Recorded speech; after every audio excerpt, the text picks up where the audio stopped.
Assalamualaikum warahmatullahi wabarakatuh. Saya Nur Hafifah Rahman dari 18 PGMI 1 semester 6. Baik, di sini saya akan menjelaskan beberapa materi pelajaran tentang pembelajaran tematik.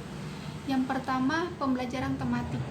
Pembelajaran tematik biasa juga disebut dengan pembelajaran terpadu.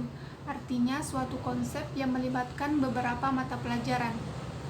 Nah, artinya pembelajaran tematik itu menggabungkan beberapa mata pelajaran yang nantinya akan digabungkan dalam beberapa tema.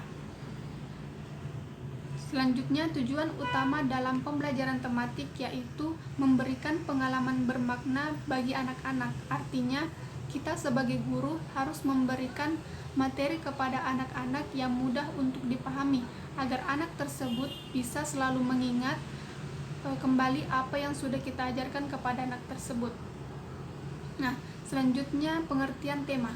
Tema adalah gagasan pokok atau pokok pikiran yang nantinya akan menjadi pokok pembicaraan. Cara menentukan tema ada 3 cara. Yang pertama, kuasai tema yang dipilih. Yang kedua, pilihlah tema yang menarik. Dan yang ketiga, bahan-bahan mudah didapatkan.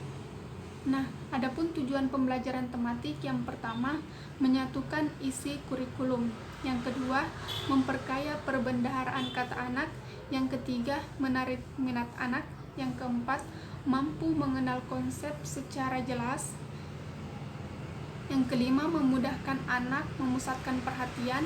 Yang keenam, anak dapat mengembangkan berbagai bidang. Artinya, anak bisa menguasai beberapa bidang, bukan hanya satu bidang saja. Contohnya bisa menguasai beberapa mata pelajaran. Yang ketujuh yaitu pemahaman terhadap materi lebih mendalam dan berkesan. Yang kedelapan, belajar terasa bermanfaat. Yang kesembilan, anak lebih bergairah belajar. Dan yang kelima dan yang kesepuluh, dapat menghemat waktu. Selanjutnya, alternatif pengembangan tematik. Yang dimaksud di sini yaitu struktur interaksi edukasi, artinya interaksi antara guru dan siswa pada proses pembelajaran. Selanjutnya, alternatif pembelajaran tematik. Nah, yang dimaksud di sini yaitu struktur interaksi edukasi, artinya interaksi antara guru dan siswa pada proses pembelajaran. Adapun bagian-bagiannya, yang pertama yaitu tujuan pembelajaran. Tujuan pembelajaran harus disampaikan sebelum memasuki materi pelajaran, agar anak tersebut bisa mengetahui apa saja tujuan yang harus kita capai pada pembelajaran. Yang kedua, bahan ajar. Bahan ajar banyak sekali contohnya, mulai dari bahan ajar cetak, bahan ajar 3 dimensi, bahan ajar video, audio, dan interaktif. Selanjutnya, siswa. Yang keempat, guru. Yang kelima, metode pembelajaran. Metode pembelajaran juga banyak contohnya seperti metode ceramah, penugasan, demonstrasi, diskusi, dan lain-lain. Selanjutnya lingkungan, dan yang terakhir yaitu evaluasi pembelajaran. Nah, evaluasi pembelajaran juga sangat penting untuk diperhatikan untuk keberlangsungan dan keberhasilan proses pembelajaran berikutnya. Dari evaluasi pembelajaran tersebut, misalnya ada kekurangan. Nah, dari kekurangan tersebut kita bisa memperbaiki agar pembelajaran selanjutnya kita bisa lebih maksimal. Selanjutnya, ada beberapa alasan pembelajaran tematik diterapkan di SD atau MI. Yang pertama, MI atau SD masih pada tahap perkembangan. Yang kedua, pembelajaran yang efektif dan berhasil jika bermakna bagi peserta didik. Yang ketiga, pergantian kurikulum. Dan yang keempat yaitu menciptakan proses pembelajaran yang efektif. Nah, adapun beberapa faktor yang mempengaruhi perilaku anak. Yang pertama yaitu struktur kognitif atau tentang pengetahuannya. Yang kedua, lingkungan. Nah, lingkungan ini juga sangat berpengaruh bagi perilaku anak karena ada lingkungan yang bisa membangun aspek positif terhadap anak, dan adapun lingkungan yang bisa membangun aspek kognitif, aspek negatif. Nah, itulah yang harus kita selalu perhatikan dalam lingkungan tersebut. Nah, yang terakhir yaitu model pembelajaran tematik. Contohnya juga banyak sekali, mulai dari model berbasis pemecahan masalah, berbasis keinginan tahuan, berbasis proyek, dan lain-lain. Selanjutnya, karakteristik pembelajaran tematik. Yang pertama, adanya efisiensi, yaitu adanya ketepatan. Yang kedua, kontekstual. Nah, contohnya jika kita memberikan tugas kepada anak-anak, alangkah lebih baiknya sesuai dengan kondisi atau kehidupan nyata. Yang ketiga, student center atau karakter siswa. Kita sebagai guru harus memahami setiap karakter siswa kita. Yang keempat yaitu otentik atau nyata, contohnya memberikan pengalaman secara langsung kepada anak-anak. Yang kelima, pemisahan mata pelajaran kabur, artinya kita tidak bisa membatasi pembelajaran karena banyak sekali pembelajaran yang bisa kita masukkan dalam beberapa tema. Nah, selanjutnya holistis, yaitu tidak termasuk bagian-bagian tertentu. Yang ketujuh, fleksibel atau tidak kaku. Yang kedelapan, hasil pembelajaran berkembang sesuai dengan minat dan kebutuhan siswa. 9, kegiatan belajar sangat relevan dan kebutuhan siswa. 10, kegiatan belajar lebih bermakna. Selanjutnya, metakognisi, artinya perkembangan pola berpikir anak. Selanjutnya, pragmatis atau pemberian apresiasi, mengembangkan keterampilan sosial, aktif, bermain sambil belajar, mengembangkan komunikasi siswa, dan lebih menekankan proses daripada hasil. Selanjutnya, rambu-rambu pembelajaran tematik. Yang pertama yaitu tahap perencanaan. Selanjutnya, tahap pelaksanaan. Nah, dalam tahap pelaksanaan ada beberapa tahap. Yang pertama yaitu pembukaan, inti, dan penutup. Selanjutnya, tahap evaluasi atau penilaian.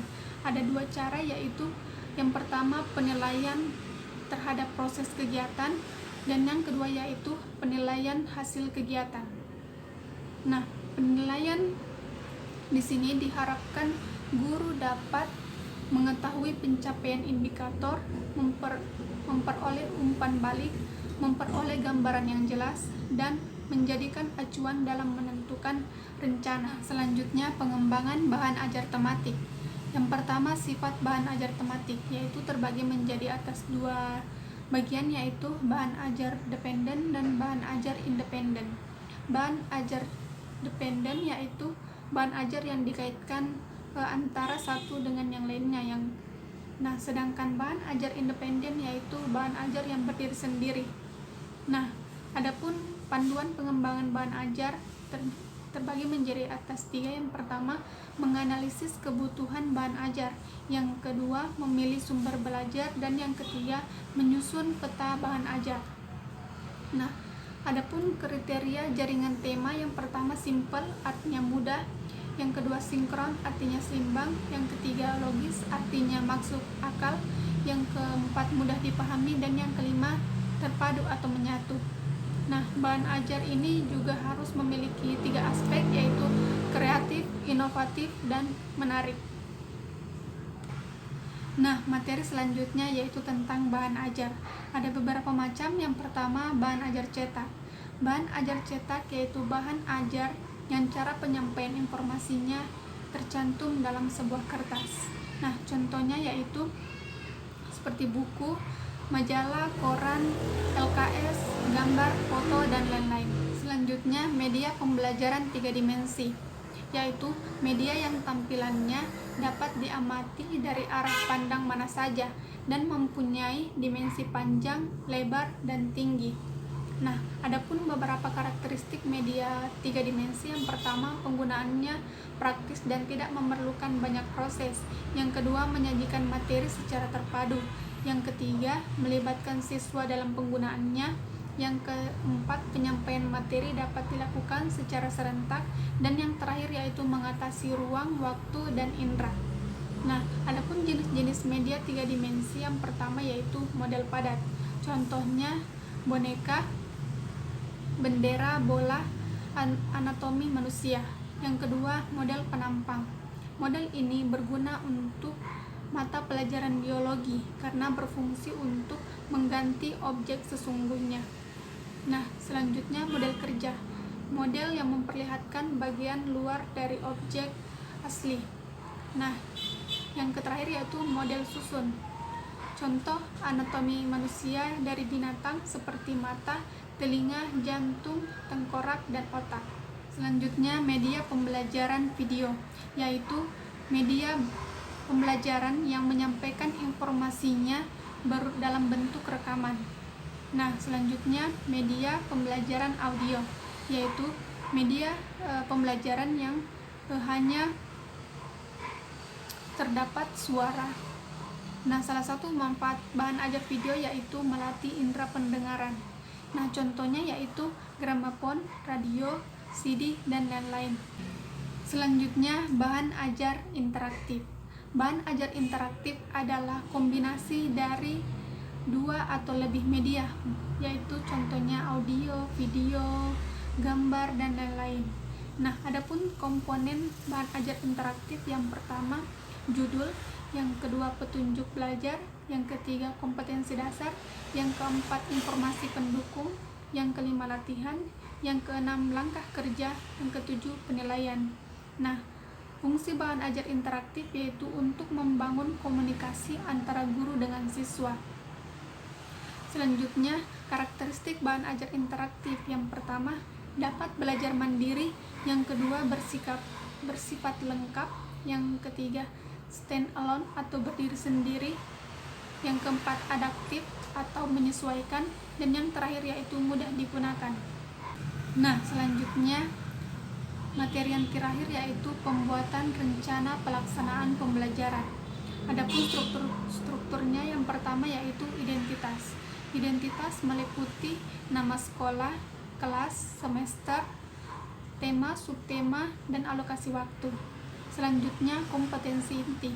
Kompetensi inti merupakan kompetensi utama yang melibatkan beberapa aspek, mulai dari aspek spiritual, sosial, keterampilan, dan pengetahuan. Nah, kompetensi inti 1 biasanya menjelaskan tentang aspek spiritual, kompetensi inti 2 menjelaskan tentang aspek sosial, kompetensi inti 3 menjelaskan tentang aspek pengetahuan, dan kompetensi inti 4 menjelaskan tentang aspek keterampilan. Nah, selanjutnya kompetensi dasar dan indikator. Nah, kompetensi dasar dan indikator ini merupakan penjabaran dari kompetensi inti. Nah, di mana di sini juga mencakup aspek keterampilan, sikap, dan pengetahuan. Selanjutnya tujuan pembelajaran. Dan selanjutnya materi pembelajaran. Materi pembelajaran ini juga di dalamnya termasuk dan menilai tentang pengetahuan, keterampilan, dan sikap. Nah, dari ketiga aspek tersebut harus sesuai dengan fakta, konsep, prinsip, dan prosedur. Selanjutnya, metode pembelajaran. Metode pembelajaran banyak sekali contohnya, mulai dari ceramah, penugasan, diskusi, demonstrasi, dan lain-lain.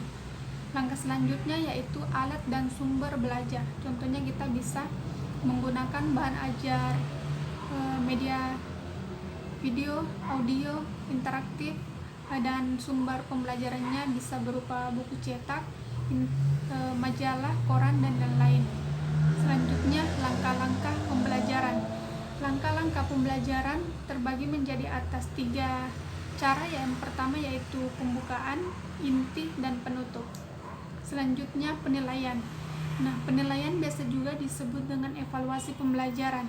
Nah, dari evaluasi pembelajaran tersebut, kita harus memberikan penilaian terhadap siswa, baik itu dari aspek spiritual, dari aspek kognitif, afektif, dan psikomotorik.